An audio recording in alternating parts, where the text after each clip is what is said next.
Dernier texte soumis au Conseil des ministres de ce jour. Projet de loi modifiant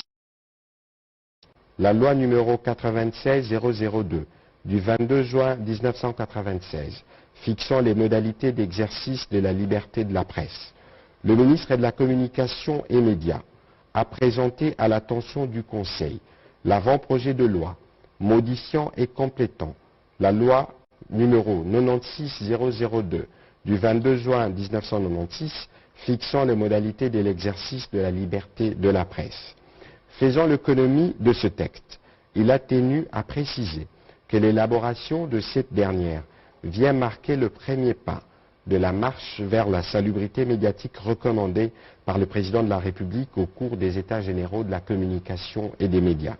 Cette loi vise aussi à conformer les secteurs des médias à l'évolution des nouvelles technologies de l'information et de la communication et à encadrer, entre autres, l'exercice de la presse en ligne.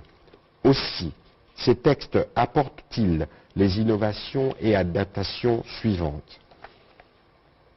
L'extension de l'objet de la loi à la liberté d'information et d'émission par la radio et la télévision, la presse écrite ou tout autre moyen de communication en République démocratique du Congo, conformément à l'article 24 de notre Constitution. La garantie de l'exercice d'une presse réellement libre, partenaire au développement. La jouissance effective du droit constitutionnel à l'information pour tout Congolais, comme l'ont soutenu les professionnels des médias, les acteurs sociopolitiques et ceux de la société civile dans les rapports généraux des États généraux de la communication et des médias tenus en janvier 2022 sous la présidence du président de la République sur les réformes légales et institutionnelles du secteur de la communication et des médias. La prise en compte des exigences des nouvelles catégories des médias dans la presse en ligne, les médias associatifs, communautaires et professionnels, la prise en compte du domaine .cd de la République démocratique du Congo dans la création et la gestion des médias en ligne, les renvois de la régulation des médias en République démocratique du Congo au Conseil supérieur de l'audiovisuel et de la communication, conformément à la loi organique numéro 11/001 du 10 janvier 2011 portant composition, attribution et fonctionnement du Conseil supérieur de l'audiovisuel et de la communication. La promotion de la viabilité économique des organes de presse pour garantir d'une part les intérêts des entrepreneurs et d'autre part les exigences fondées sur le développement des vecteurs économiques stables en faveur des employés.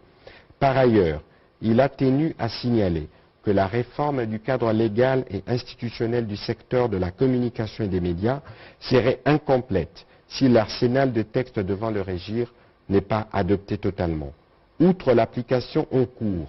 des recommandations de la Commission d'assainissement de l'audiovisuel et la tenue du Congrès extraordinaire de l'Union nationale de la presse du Congo,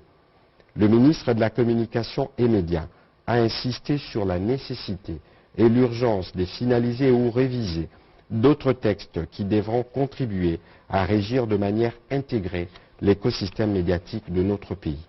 Il s'agit respectivement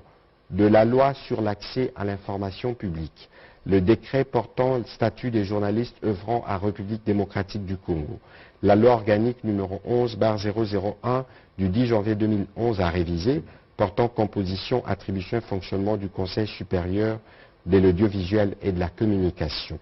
Après débat et délibération, le projet de loi a été adopté en Conseil des ministres. Commencé à 13h30.